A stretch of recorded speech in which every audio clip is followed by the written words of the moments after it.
नमस्कार दोस्तों, स्वागत है आपका आज के मुख्य समाचारों में। दोस्तों यहां पर आपको देखने को मिलेंगी सुबह से लेकर शाम तक की तमाम बड़ी खबरें, मुख्य समाचार, ब्रेकिंग न्यूज अपडेट्स के रूप में। तो दोस्तों आप सभी लोगों से रिक्वेस्ट है, इस वीडियो को ज्यादा से ज्यादा लाइक और शेयर करें। दोस्तों सीधे चलते हैं आज की पहली बड़ी खबर की ओर। जिंद महापंचायत में गरजे राकेश टिकैत, कहा जब जब राजा डरता है किलाबंदी करता है। जी हां दोस्तों, देश में 2 महीने से जारी कृषि कानूनों के खिलाफ किसानों का आंदोलन अब भी जारी है। बुधवार को इसी आंदोलन के समर्थन में हरियाणा के जिंद में महापंचायत हुई।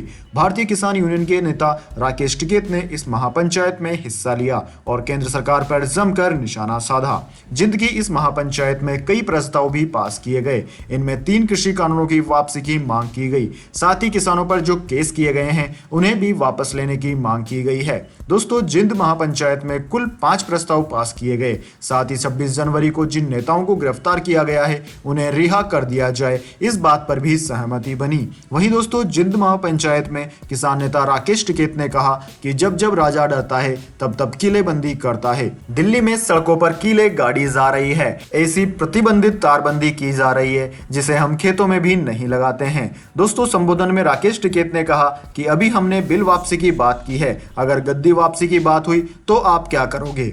इसके बाद दोस्तों अगली बड़ी खबर, किसान आंदोलन पर विदेश से समर्थन आने पर मोदी सरकार ने जारी किया बयान। जी हां दोस्तों, किसान आंदोलन पर रिहाना और ग्रेटा थनबर्ग सहित कई विदेशी शख्सियतों की ओर से ट्वीट किए जाने के बाद मोदी सरकार ने बुधवार को इस पर एक सख्त बयान जारी किया है। सरकार ने अपने इस बयान में सनसनीखेज सोशल मीडिया हैशटैग्स और कमेंट्स के लालच के खिलाफ चेतावनी दी है और कहा है कि यह प्रदर्शन भारत के बहुत छोटे हिस्से से आने वाले किसान कर रहे हैं। इस बयान में सरकार ने हैशटैग इंडिया टुगेदर और हैशटैग इंडिया अगेंस्ट प्रोपोगेंडा जैसे हैशटैग के साथ कहा कि हम इस बात पर जोर देना चाहते हैं कि यह प्रदर्शन भारत के लोकतांत्रिक मूल्यों और सरकार और इससे जुड़े किसान संगठनों की समस्या को सुलझाने की कोशिश के संदर्भ में देखा जाना चाहिए। इस बयान में कहा गया है कि हम आग्रह करना चाहेंगे कि ऐसे मसलों पर टिप्पणी करने से पहले तथ्य देखे जाएं और मसले को पूरी तरह समझ लिया जाए। इसके बाद दोस्तों अगली बड़ी खबर, 26 जनवरी के बाद किसानों के गायब होने का मामला, मुख्यमंत्री अरविंद केजरीवाल ने जारी की 115 लोगों की लिस्ट। जी हां दोस्तों, गणतंत्र दिवस के मौके पर किसानों की ट्रैक्टर परेड के बाद हुई हिंसा के बाद से गायब लोगों का मामला तूल पकड़ता जा रहा है। अब दिल्ली के मुख्यमंत्री अरविंद केजरीवाल ने किसान आंदोलन से जुड़े ऐसे 115 लोगों की लिस्ट जारी की है। दोस्तों आपकी जानकारी के लिए बता दें, 26 जनवरी की घटना के बाद से कई किसान लापता हैं और अभी तक उनसे जुड़ी कोई जानकारी उनके परिवारों को नहीं मिली है। दोस्तों दिल्ली के मुख्यमंत्री अरविंद केजरीवाल ने इसी को लेकर एक डिजिटल प्रेस कॉन्फ्रेंसिंग की। सीएम अरविंद केजरीवाल ने कहा कि बीते कुछ दिनों से कई लोगों ने हमसे संपर्क किया है और बताया है कि किसान आंदोलन में हिस्सा लेने आए किसान वापस घर नहीं लौटे। उनको पता नहीं लग पा रहा है कि वे मिसिंग है। मैं समझ सकता हूं कि जिन लोगों के घर के लोग वापस नहीं लौटे उनके ऊपर क्या बीत रही होगी। यह अभी सरकारों का दायित्व है कि जो लोग मिसिंग हैं उन्हें ढूंढकर परिवारों को सूचित किया जाए। इसके बाद दोस्तों अगली बड़ी खबर, दिल्ली में एक बार फिर रुलाने लगी प्याज, पिछले 2 दिनों में कीमतों में आया जबरदस्त उछाल। जी हां दोस्तों, राजधानी दिल्ली में एक बार फिर से प्याज के दाम आसमान छू रहे हैं और आम आदमी को रुला रहे हैं। दोस्तों पिछले 1 से 2 दिन में प्याज की कीमतों में 4 से 5 रुपए का उछाल आया है। दिल्ली की सबसे बड़ी थोक मंडी आजादपुर में बुधवार को प्याज का दाम 30 से 45 रुपए प्रति किलो रहा। अलवर प्याज जिसकी क्वालिटी सबसे कम अच्छी होती है उसकी कीमत 20 से 30 रुपए प्रति किलो पर पहुंच गई। वहीं नासिक और गुजरात से आयात की जाने वाली प्याज 35 से 45 रुपए प्रति किलो के हिसाब से बिक रही है। दोस्तों अगर बात करें रिटेल की तो यह दाम बढ़कर बाजारों में 50 से 55 रुपए प्रति किलो तक पहुंच जाते हैं। इसके बाद दोस्तों अगली बड़ी खबर, 26 जनवरी को दिल्ली में हुई हिंसा पर सुप्रीम कोर्ट में दायर याचिका हुई खारिज। सीजीआई बोले सरकार अपना काम कर रही है। जी हां दोस्तों, गणतंत्र दिवस पर किसान ट्रैक्टर रैली के दौरान दिल्ली में हुई हिंसा की जांच की मांग को सुप्रीम कोर्ट ने बुधवार को खारिज कर दिया। याचिकाओं में मामले की जांच रिटायर्ड जजों से कराने को कहा गया था। चीफ जस्टिस एसएस बोबडे ने कहा कि सरकार इस मामले में अपना काम कर रही है, जांच में कोई कमी नहीं है। सीजीआई ने कहा कि सरकार ने इसे काफी गंभीरता से लिया है। हमने प्रधानमंत्री का बयान भी सुना है। उन्होंने कहा कि कानून अपना काम कर रहा है, इसलिए सरकार को इसकी जांच करने दीजिए। वकील विशाल तिवारी ने दिल्ली में हिंसा मामले की जांच के लिए 3 सदस्यीय आयोग बनाने की मांग की थी। तिवारी का कहना था कि इस आयोग की अगुवाई सुप्रीम कोर्ट के रिटायर्ड जज करें। इसके अलावा इसमें हाई कोर्ट के 2 रिटायर्ड जज होने चाहिए।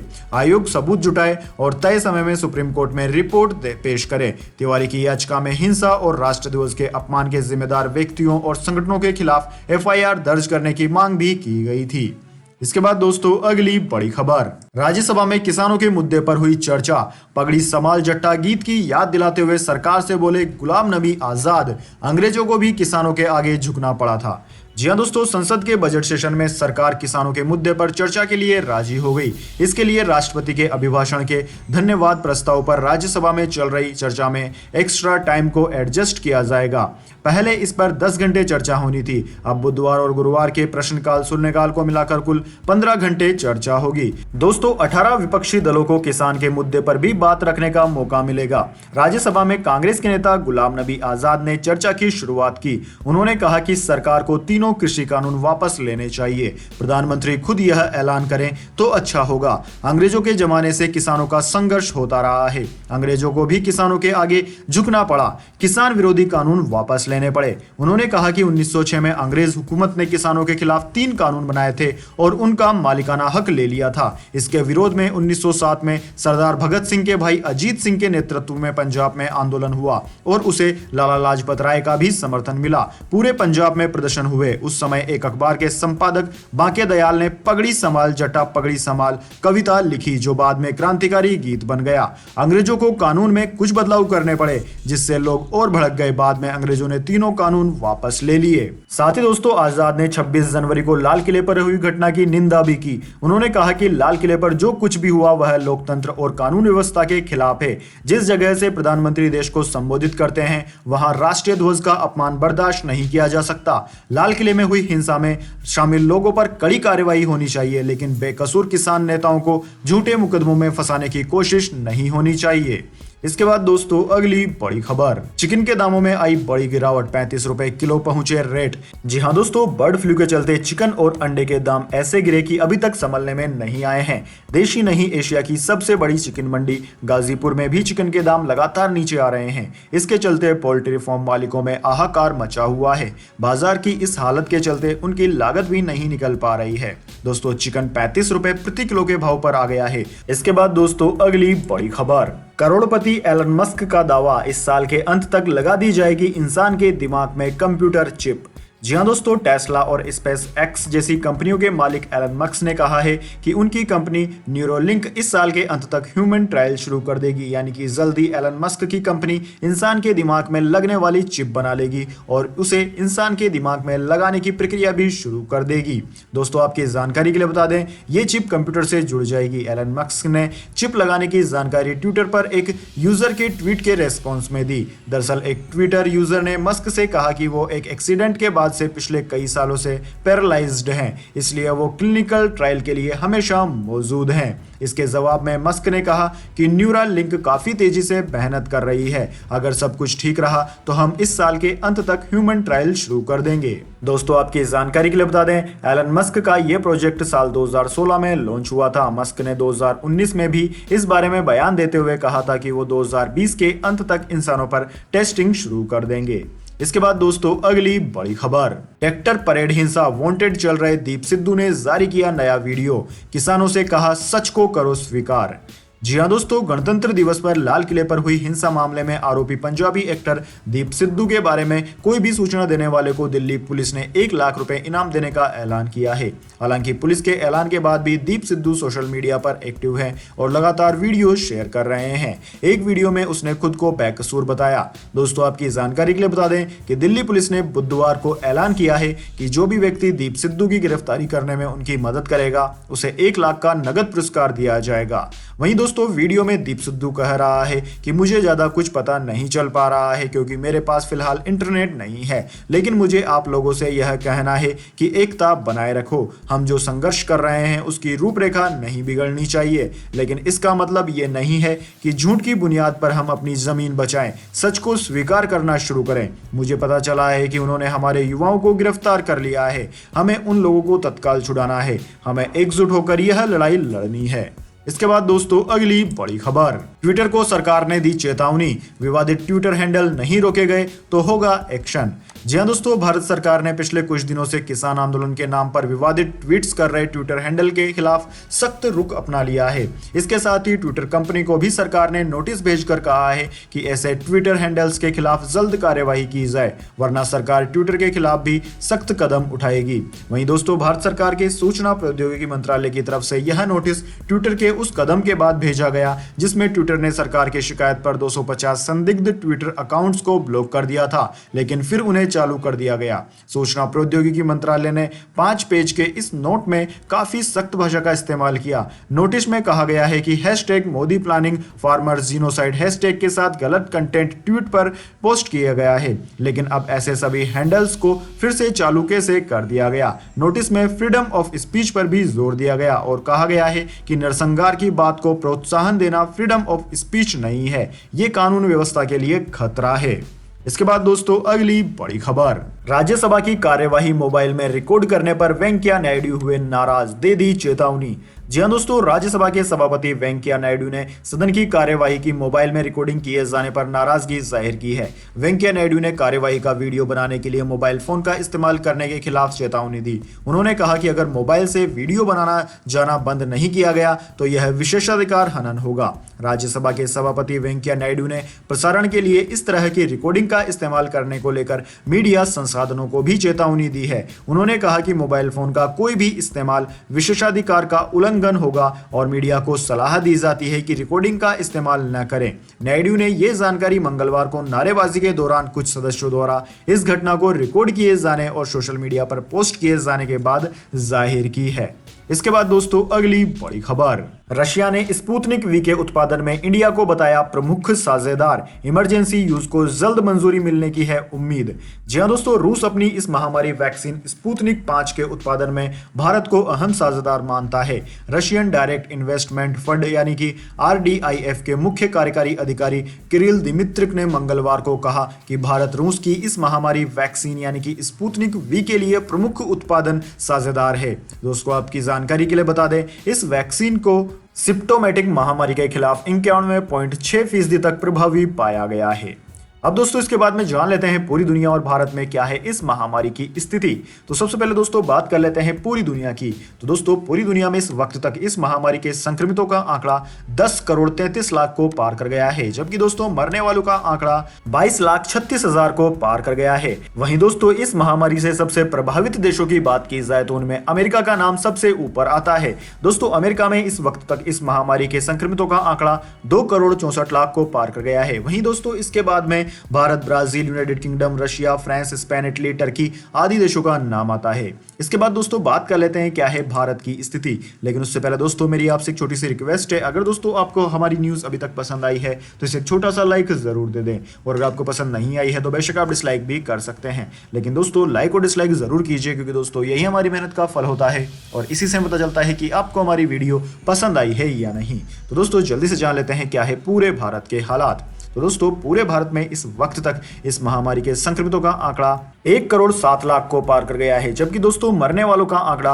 1,54,000 के पार है। इस महामारी का सबसे ज्यादा असर महाराष्ट्र पर हुआ है। महाराष्ट्र में 20 लाख से ज्यादा संक्रमित मरीज अब तक सामने आ चुके हैं। वहीं दोस्तों उसके बाद में कर्नाटक, केरला, आंध्र प्रदेश, तमिलनाडु, दिल्ली, उत्तर प्रदेश, वेस्ट बंगाल आदि राज्यों का नाम आता है। इसके बाद दोस्तों अगली बड़ी खबर, मौसम समाचार, जाने अगले 24 घंटे और पिछले 24 घंटे के मौसम पूर्वानुमान। तो दोस्तों सबसे पहले बात कर लेते हैं बीते 24 घंटों की। तो दोस्तों बीते 24 घंटों के दौरान उत्तर भारत के पर्वतीय राज्यों में कुछ स्थानों पर वर्षा और बर्फबारी की गतिविधियां देखने को मिली है। वहीं दोस्तों हवाओं का रुख बदलने से बीते 24 घंटों के दौरान उत्तर भारत के मैदानी इलाकों में पंजाब, हरियाणा, दिल्ली, पश्चिमी उत्तर प्रदेश और राजस्थान में न्यूनतम तापमान में वृद्धि दर्ज की गई, जिससे इन सभी क्षेत्रों में शीतलहर का प्रकोप खत्म हो गया है। हालांकि दोस्तों पूर्वी उत्तर प्रदेश और बिहार में कुछ स्थानों पर अभी भी तापमान नीचे बना हुआ है, जिसके कारण कहीं कहीं पर शीतलहर का प्रकोप देखने को मिला है। वहीं दोस्तों बात कर लेते हैं आगामी 24 घंटों की। तो दोस्तों अगले 24 घंटों के दौरान उत्तर भारत के पहाड़ों पर जम्मू कश्मीर से लेकर हिमाचल प्रदेश, उत्तराखंड और लद्दाख तक कई जगहों पर हल्की से मध्यम वर्षा और बर्फबारी होने की संभावना है। इसके अलावा उत्तर भारत के मैदानी क्षेत्रों में पंजाब, हरियाणा, दिल्ली और पश्चिमी उत्तर प्रदेश में भी कुछ स्थानों पर बादल छाने और गरज के साथ हल्की बारिश होने के आसार दिख रहे हैं। वहीं दोस्तों देश के बाकी सभी हिस्सों में मौसम मुख्यतः शुष्क और साफ बना रहेगा।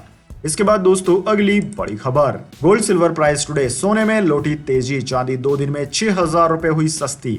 जी हां दोस्तों, लगातार 2 दिन की गिरावट के बाद आज सोने में हल्की खरीदारी देखी जा रही है। दोस्तों ग्लोबल मार्केट में भी सोने की कीमतों में कमजोरी थी, हालांकि आज 1,000 रुपए की तेजी दिखा रही है। वहीं दोस्तों बात की जाए दिल्ली सराफा बाजार की, तो दोस्तों दिल्ली सराफा बाजार में 10 ग्राम सोने की कीमत 51,160 रुपए प्रति 10 ग्राम रही, जबकि चांदी की बात की जाए तो चांदी की कीमत 67,500 रुपए प्रति किलोग्राम पर बरकरार है। इसके बाद दोस्तों अगली बड़ी खबर, अजय देवगन ने ट्वीट कर कहा भारत और उसकी नीतियों के खिलाफ प्रोपोगेंडा से बचें, तो पंजाबी सिंगर बोले चमचा। जी हां दोस्तों, भारत में चल रहे किसान आंदोलन को लेकर देश दुनिया से रिएक्शन आ रहे हैं। बॉलीवुड गलियारा भी इस मुद्दे को लेकर काफी एक्टिव है और अपना पक्ष रख रहा है।